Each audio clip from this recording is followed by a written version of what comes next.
La parole est à Madame Anne Gromersch. Merci, Monsieur le Président.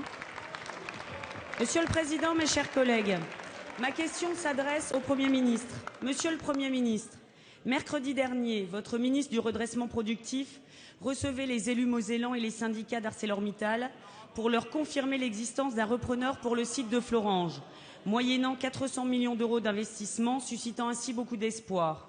Vendredi soir, vous le désavouez publiquement en indiquant qu'il n'y aura pas de nationalisation parce que, je vous cite, elle n'est pas efficace face à un problème de débouché pour une entreprise ou face à un problème de compétitivité. Vous annoncez vous-même qu'un accord secret a été trouvé avec M. Mittal. M. Mittal garantirait la pérennisation des activités liées à la filière froide. Il n'y aurait pas de plan social sur le site de Florange. C'est un écran de fumée. Vous savez parfaitement que ces 629 emplois ne seront pas sauvegardés, avec des départs en retraite non remplacés, des mesures de départ volontaires et des mutations sur les autres sites du groupe.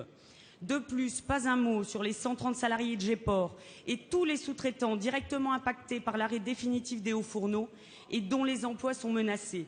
Que comptez-vous faire pour eux ? Ici même, hier après-midi, vous déclariez avoir obtenu 180 millions d'euros d'investissement sur les 5 prochaines années. Depuis hier soir, ce ne sont déjà plus que 53 millions d'euros. Quelles explications avez-vous à nous donner ? Comment comptez-vous contraindre M. Mittal à investir dès 2013 et pas en 2014 comme annoncé ?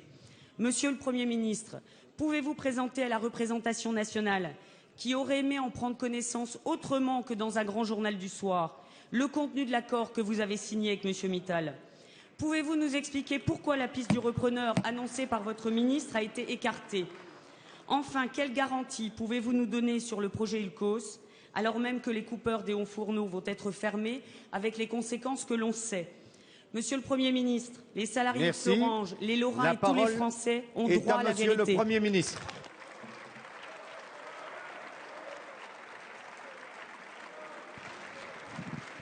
Merci, Monsieur le Président. Mesdames, Messieurs les députés, Madame la députée, j'avais été informé par la communication que fait votre nouveau groupe que vous alliez me poser cette question.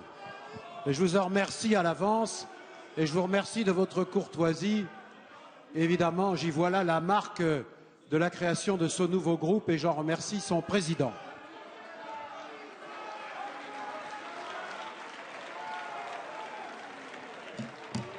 Mais, s'il vous plaît, je vois que sur les bancs d'un autre groupe, on proteste.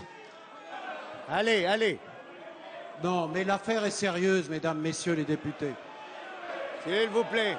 Et suffisamment sérieuse, madame la députée Gromersch, pour ne pas vous laisser aller à répéter des inexactitudes.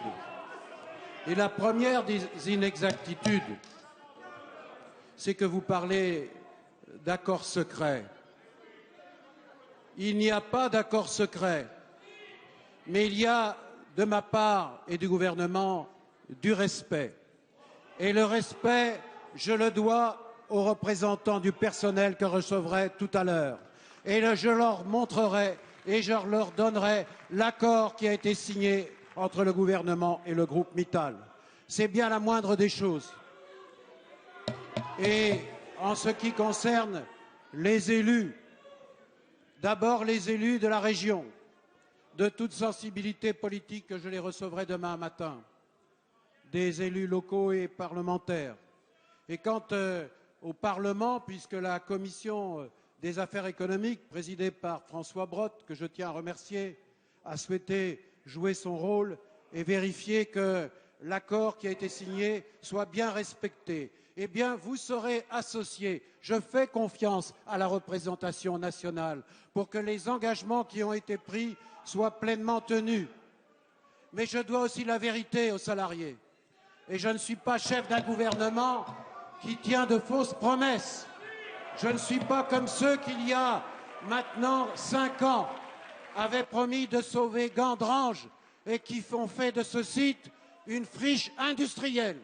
Eh bien, nous avons obtenu un investissement, en effet, de 180 millions sur le site de Florange, dans la partie aval, dans la partie du froid, dans l'emballage, qui était soumis à un risque d'abandon. Et puis, en même temps, nous avons obtenu qu'il n'y ait pas de plan social à Florange. Beaucoup d'autres salariés en France, soumis aujourd'hui à des plans sociaux, voudraient bien en bénéficier aussi. C'est ça l'acquis du gouvernement.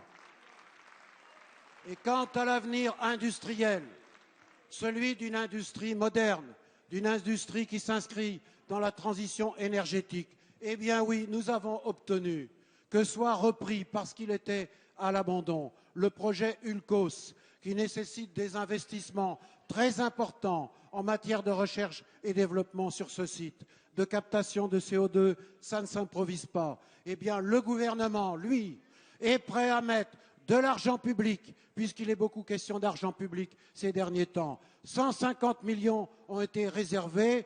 Le gouvernement prend ses responsabilités. Il agit pour l'emploi aujourd'hui, il agit pour l'emploi demain. Merci, Monsieur le Premier ministre.